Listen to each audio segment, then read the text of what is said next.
Salam,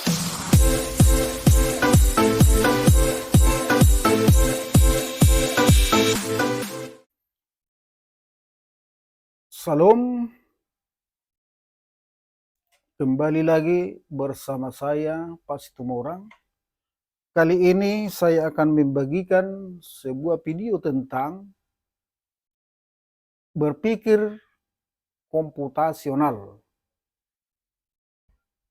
Nah, apa itu berpikir komputasional?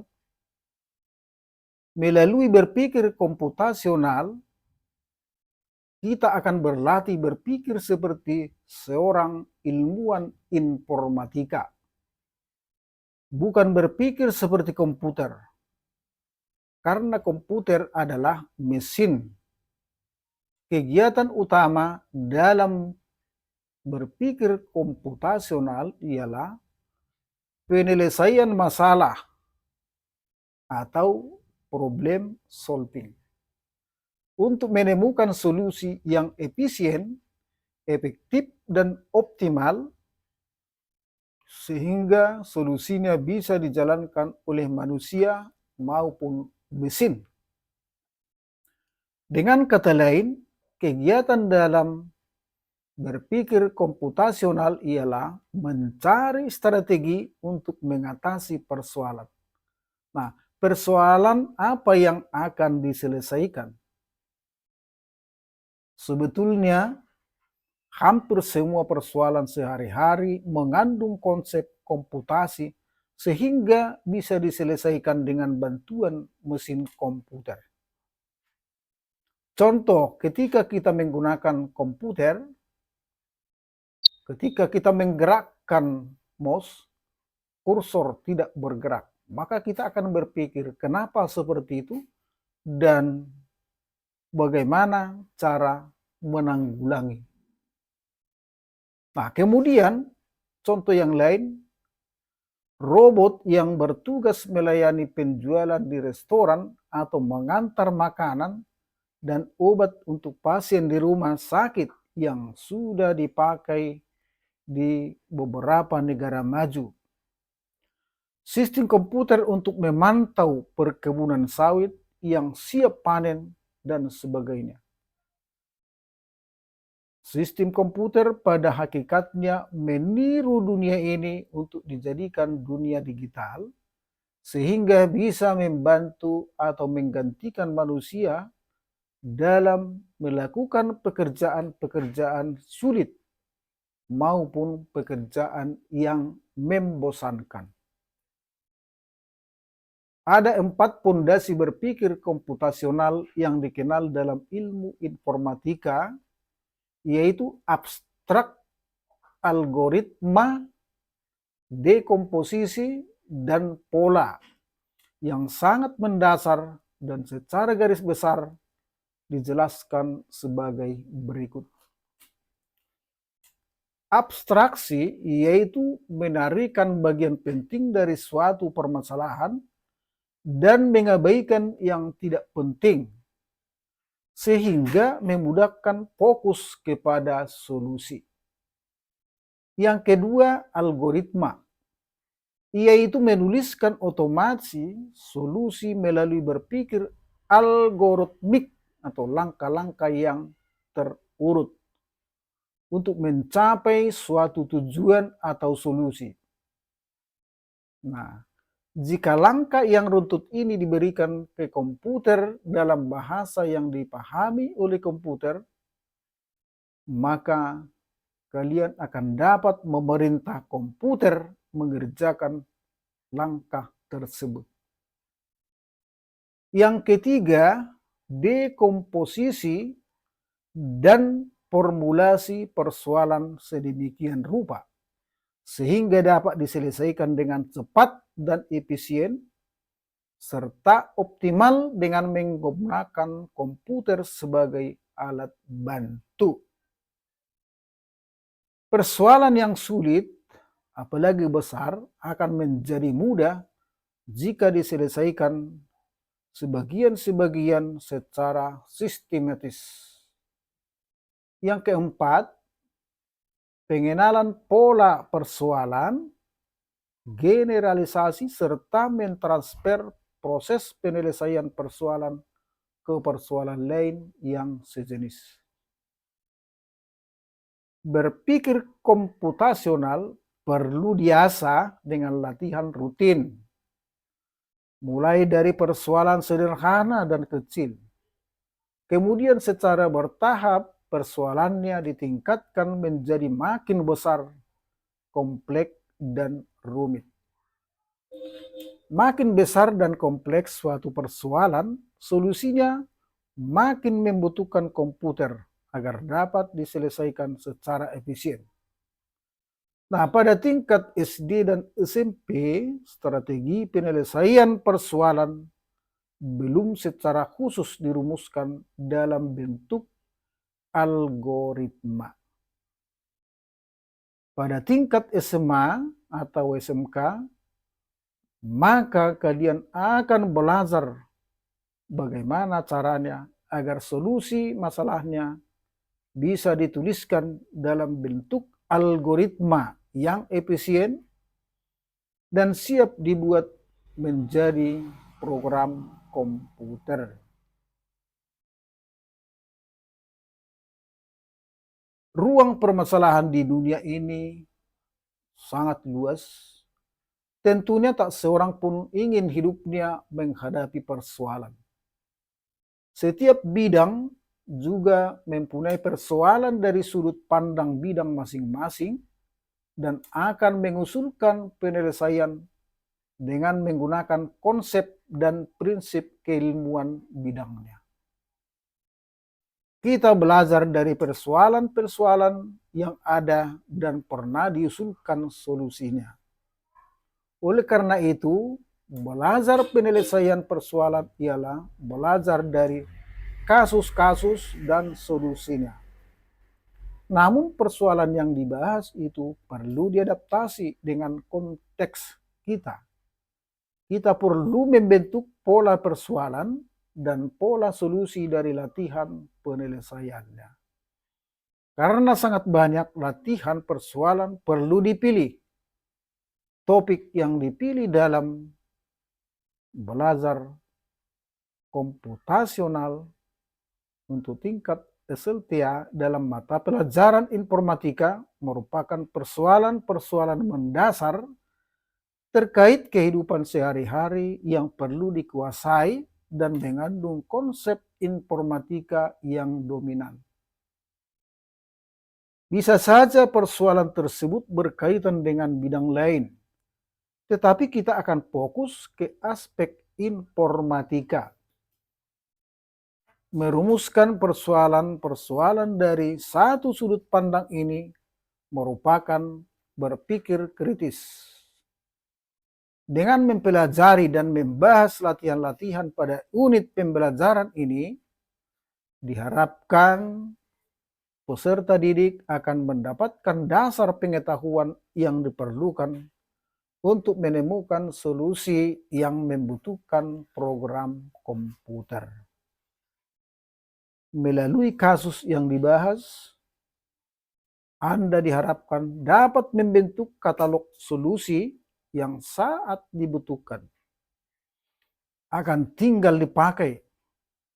Melalui kegiatan berpikir komputasional ini, kalian menabung potongan solusi yang kelak dapat dirangkai menjadi pola solusi yang dibutuhkan untuk persoalan nyata yang dihadapi.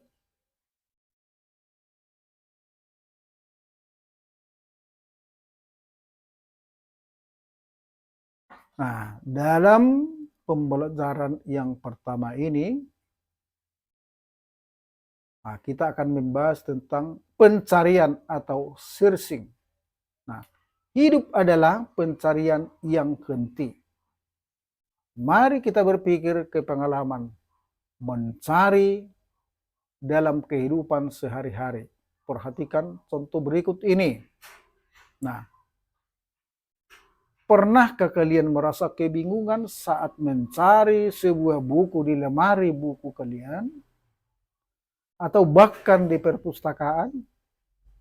Saat kalian meminta bantuan kepada petugas perpustakaan, mengapa dia dapat menemukan buku yang kalian cari dengan waktu yang lebih singkat? Yang kedua, suatu hari kalian kehilangan baju seragam yang harus dipakai pada hari itu dan kalian mencarinya. Nah, apa strategi kalian supaya baju tersebut cepat ditemukan? Ketiga, kalian mengingat sebuah potongan lirik lagu, tetapi tidak diingat judul lagu tersebut. Nah, bagaimana kalian bisa menemukan lagu tersebut dengan cepat? Nah, apa itu mencari? Mencari adalah menemukan sesuatu yang bisa berupa benda, angka, konsep, informasi yang memenuhi kriteria tertentu dalam suatu ruang pencarian. Masalah pencarian sangat umum ditemukan di dalam kehidupan, termasuk dalam dunia komputasi. Ketika melakukan suatu pencarian, kalian harus menemukan suatu benda atau objek yang memenuhi kriteria tertentu dari sekumpulan benda atau objek lain. Nah, beberapa contoh dari masalah pencarian yang sering kalian temui ialah: satu, mencari buku dengan judul tertentu di rak buku perpustakaan. Yang kedua, mencari pakaian batik seragam di lemari yang berisi semua pakaian yang kalian miliki. Yang ketiga, mencari dokumen atau web tertentu dengan mesin pencari seperti Google. Mencari benda nyata gampang, tinggal kita lihat dan kita cocokkan dengan mata. Namun mencari informasi atau konsep yang tidak kelihatan, nah tidak mudah. Perhatikan gambar berikut ini, di mana gambar A mencari suatu buku di perpustakaan, dan pada gambar B mencari informasi di internet. Nah, masalah pencarian dapat dibuat dalam bentuk yang lebih formal agar dapat diterapkan pada banyak kasus. Nah, elemen pada masalah pencarian meliputi hal-hal berikut. Yang pertama, sekumpulan benda atau objek. Yang kedua, kriteria dari benda atau objek yang dicari. Yang ketiga, pengecekan benda atau objek untuk memeriksa apakah ia memenuhi kriteria pencarian. Pertanyaan selanjutnya ialah, bagaimana strategi untuk mencari? Bagaimana cara yang dapat kita lakukan? Misalnya, kita dapat mengambil pakaian secara acak dan mengecek apakah pakaian tersebut ialah seragam batik kita. Cara lain misalnya dengan memeriksa pakaian dari yang berada paling atas ke paling bawah. Tentunya ada banyak strategi lain yang dapat kita gunakan. Ada strategi yang lebih baik daripada strategi yang lain, bergantung pada keadaan benda atau objek tersebut saat pencarian dilakukan.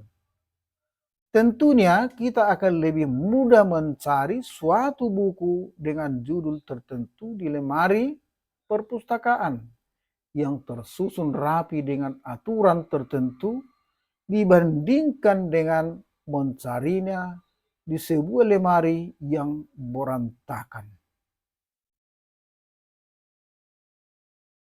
Nah, mari kita buat aktivitas berpasangan supaya kita semakin memahami berpikir komputasional.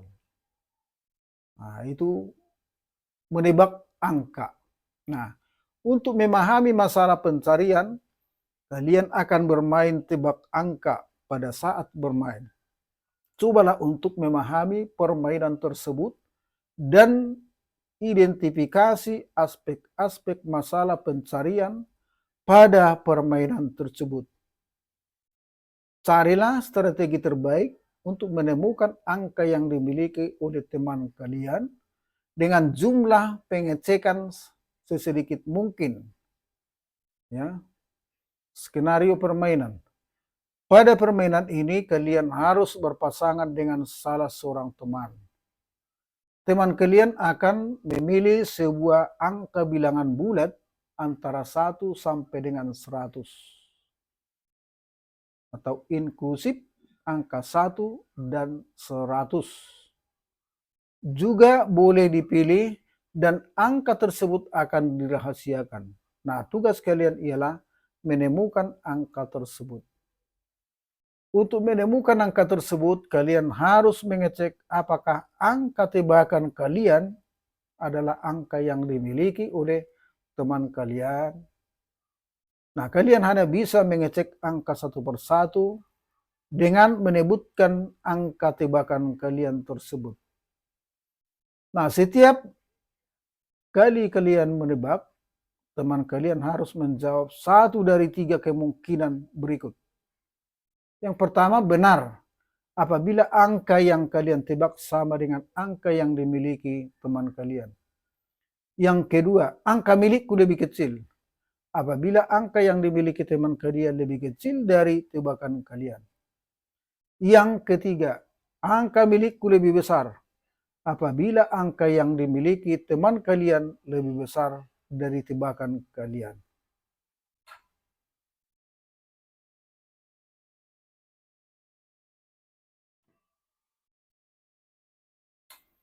Tentu saja kalian dapat menebak angka apapun, tetapi carilah strategi yang membuat kalian dapat dengan cepat, atau dengan kata lain jumlah tebakan sesedikit mungkin menemukan angka yang dipilih oleh teman kalian.